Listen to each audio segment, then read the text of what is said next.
Melbourne, Australia.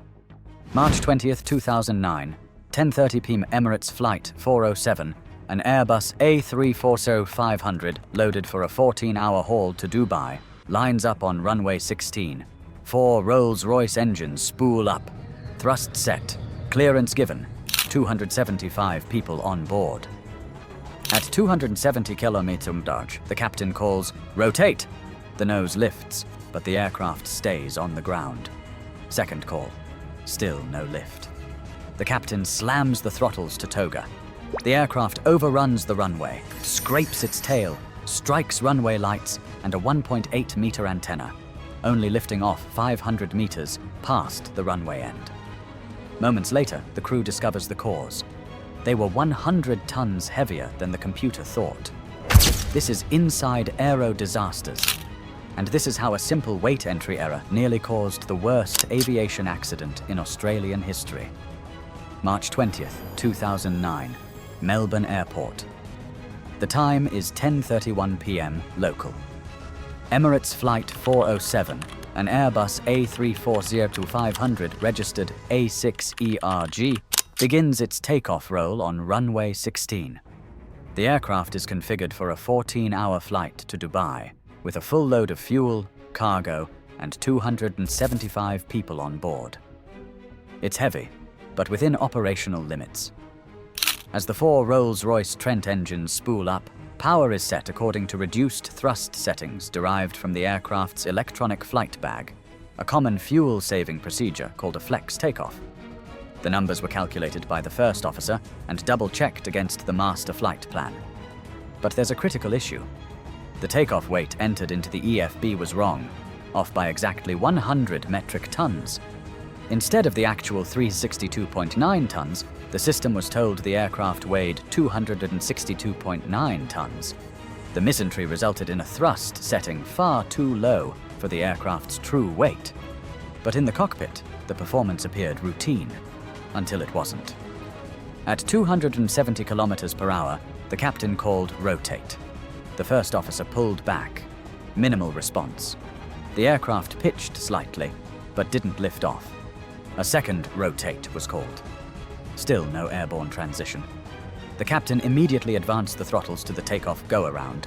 Toga detent, commanding maximum power. But it was already too late for a normal takeoff. The A340 overran the 3,657-meter runway, plowing into the stopway. The tail struck the runway surface. The aircraft clipped a strobe light. Then it hit a 1.8-meter ILS antenna array, causing localized equipment failure. At 500 meters beyond the paved surface, the aircraft finally left the ground. A tail strike, severe fuselage scraping, destruction of critical airport equipment, but the aircraft was airborne.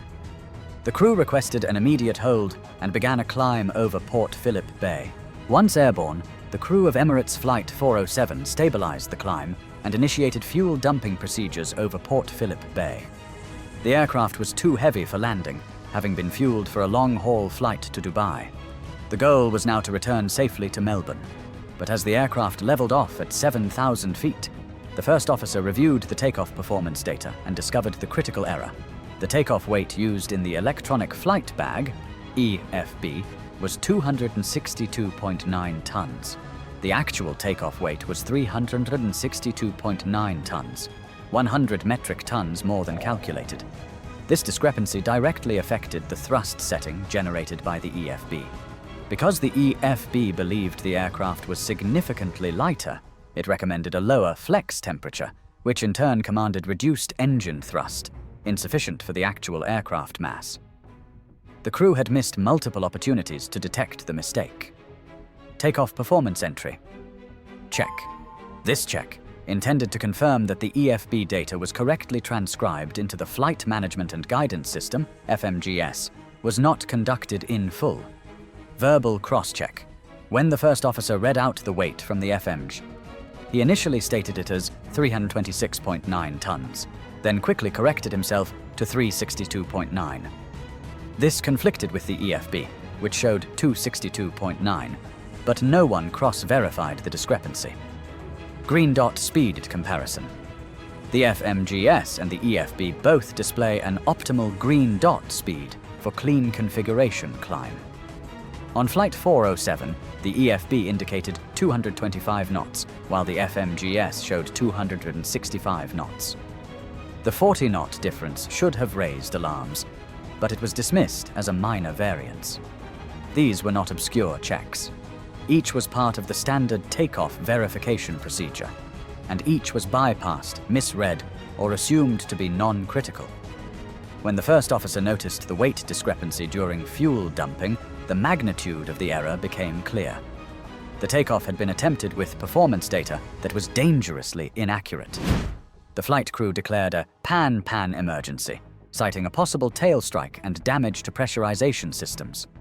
Meanwhile, ATC cleared them for a return approach. As Emirates Flight 407 circled over Port Phillip Bay, air traffic control teams at Melbourne Airport began inspecting runway 16 for debris. The pilots had already reported a possible tail strike, and the airport's instrument landing system for that runway had gone offline, an early clue that the aircraft had struck ground-based infrastructure. The damage, as it turned out, was extensive. The rear pressure bulkhead of the Airbus A340-541 suffered significant structural damage from the tail strike. Large portions of lower fuselage skin were abraded or entirely stripped away. Dirt and grass were found embedded deep within the aircraft's underbody. A dislodged service panel was later recovered from the runway environment. The ILS localizer antenna array, standing 1.8 meters tall, was sheared off by the aircraft's landing gear or tail structure. A scuff mark was found on the left main landing gear, where it made contact with ground-based navigation equipment. Inside the aircraft, secondary systems were also affected. Cabin crew reported smoke-like odors and unusual sounds. However, after inspection, these were attributed to dust and debris dislodged during the impact sequence, rather than an active fire. Meanwhile, the aircraft's pressurization system failed to engage properly during climb, a direct result of damage to the rear fuselage and pressure bulkhead. This failure further confirmed the severity of the structural impact. To mitigate risk on return, the crew conducted an overweight landing, selecting a target landing weight of 280 tons, well above the certified maximum landing weight of the A340-500. The decision was calculated. In an emergency, multiple landing attempts might be required, and fuel dumping needed to be expedited. Flight 407 was cleared for a visual approach to runway 34. Emergency services lined the runway as a precaution. The aircraft touched down without further incident at 11:36 p.m., 1 hour after departure. Despite the dramatic sequence, no injuries occurred, but the aircraft was severely compromised, and the chain of events exposed multiple layers of systemic vulnerability. The investigation by the Australian Transport Safety Bureau, ATSB, quickly centered on one pivotal question. How did a 100-ton error in takeoff weight go undetected by a 4-person flight crew, despite multiple procedural safeguards? The answer lay in the breakdown, not of technology, but of standard operating procedures. Procedural checks that were designed to catch the error. Takeoff performance entry. Check. TPEC, a silent verification step, where the captain confirms that performance data from the electronic flight bag, EFB, has been correctly transcribed into the aircraft's flight management and guidance system, FMGS. Not completed. Takeoff data check, a verbal cross-check between captain and first officer, confirming that the takeoff weight used in the EFB matches what's displayed in the FMGS.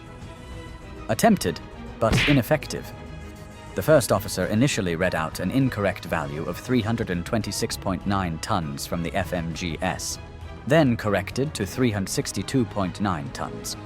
However, the discrepancy with the 262.9-ton figure from the EFB was never questioned.